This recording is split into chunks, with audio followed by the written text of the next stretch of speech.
support and the people who make it happen. Join us tonight, only on Channel 8's Eyewitness News.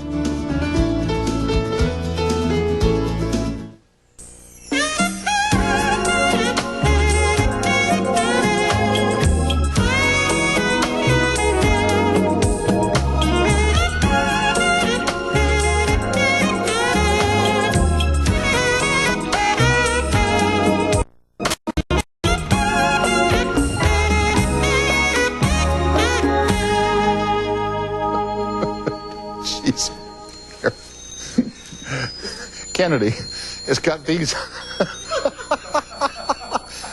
Can you hear it? It plays a Christmas song. Jeez.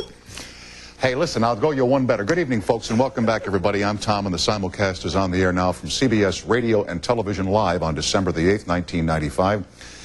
It is finally Friday night here. You know, when did I compare myself to Sisyphus? A long time ago. Yes, you know, the guy who pushes the rock all the way to the top of the mountain by Friday. And I get here Monday, and damn if it's not back at the bottom of the mountain again. Dean Cain is here tonight, who plays a very successful Superman on the ABC television program of the same name. And David Milch, who's the creator of NYPD Blue. Here is a man who went from the halls of Ivy at Yale to Hollywood and one of the most successful programs in the history of primetime television. Plus, tonight a look back at the remarkable career in photos of Frank Sinatra on the eve of the celebration of his 80th birthday. This came over the transom today. This is the mistletoe belt buckle, just in time for the holidays. They sit up nights and dream it up, you know.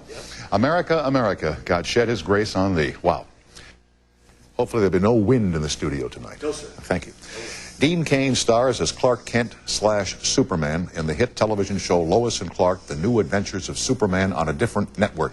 It's nice to see you again, Dean. Thanks for coming over. You know, our first meeting was over at CNBC some years ago, and at that time it was a whole new project, and we didn't know if it was going to be a success or not. Man, this thing has really taken off, no pun intended, huh? It's no pun taken. No, it really has really gotten good this year for us. The stories have gotten better.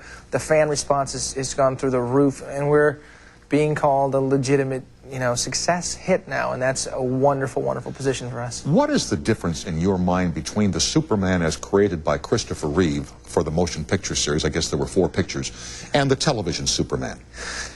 Markedly different.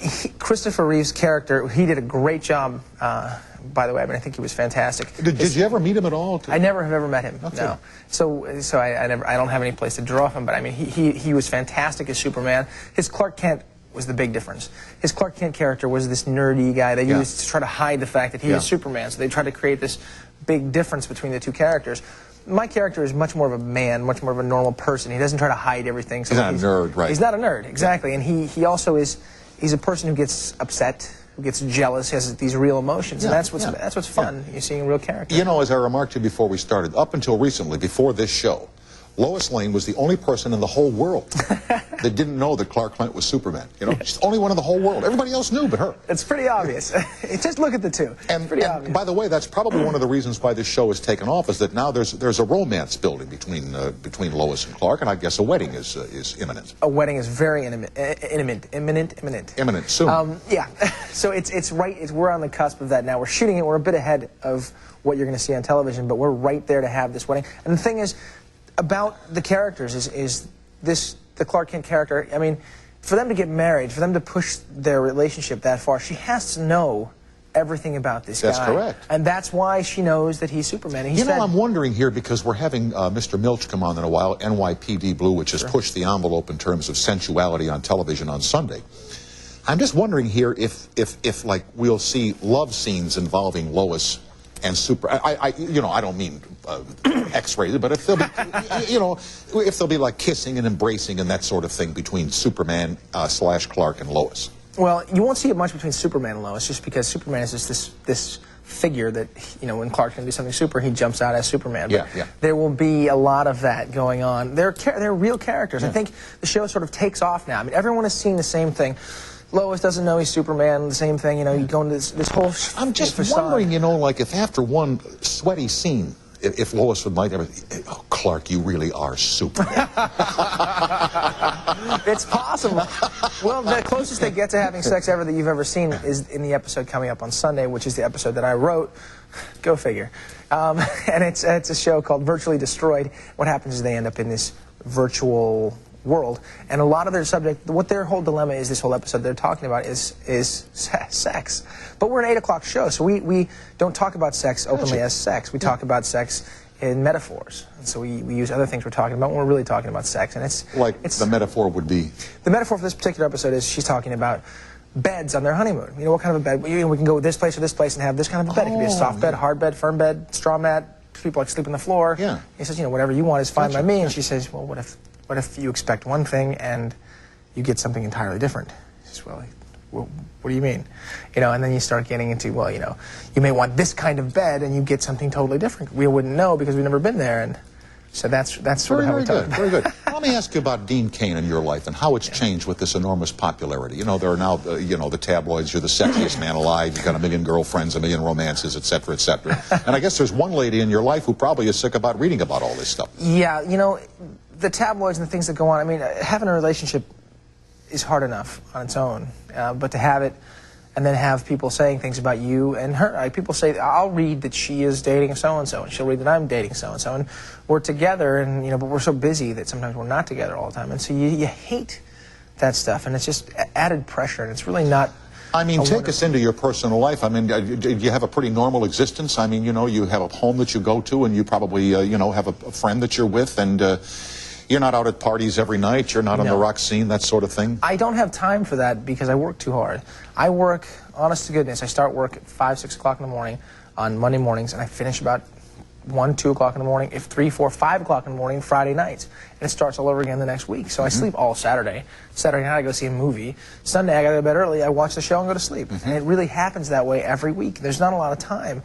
I manage to have some fun here and again, but it's really, really difficult to go out and do those things, and I'm 29 years old now. You know, there's really not that much fun. You're not a kid anymore. I'm not a kid anymore, so it's not that fun for me to go do those things. On occasion, to go off and blow some steam, yeah, you want to get out and do some things, but, you know, the majority of the time I stay home. Yeah, the life that people might read about is hardly the life that anybody can lead, let alone Superman.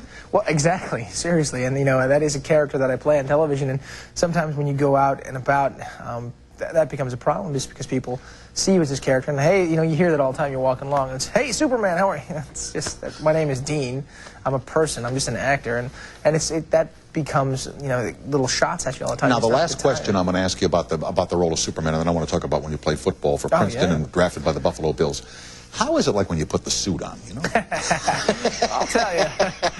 The first time I put it on was very strange, but now it's the suit. I mean, I'm in that thing all the time. I'm in it every day. I've gotten so comfortable with the thing, I'm starting to worry about myself. You know? It's like I don't want to take it home or anything like that. Yeah. Wear it to bed. I start walking around the house and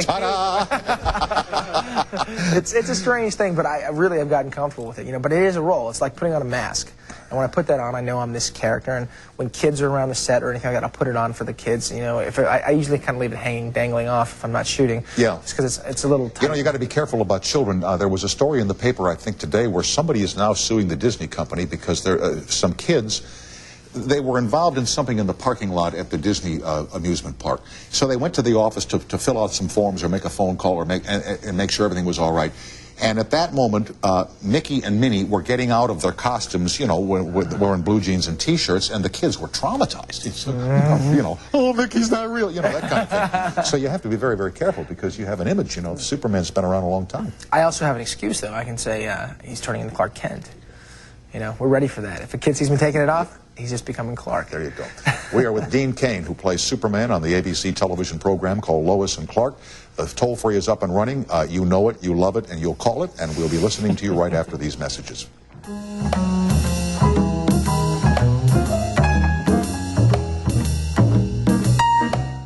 City, Missouri, hello. Hi, Tom. Hi, Sandra. And hi, Dean. Hi, Sandra. How are you? Doing good. How about you? I'm fantastic, thank you. I wanted to ask you, what made you decide to go into acting? I mean, I knew you played football in sports. I mean, was that your lifelong dream to go into acting? Actually, it was not even close.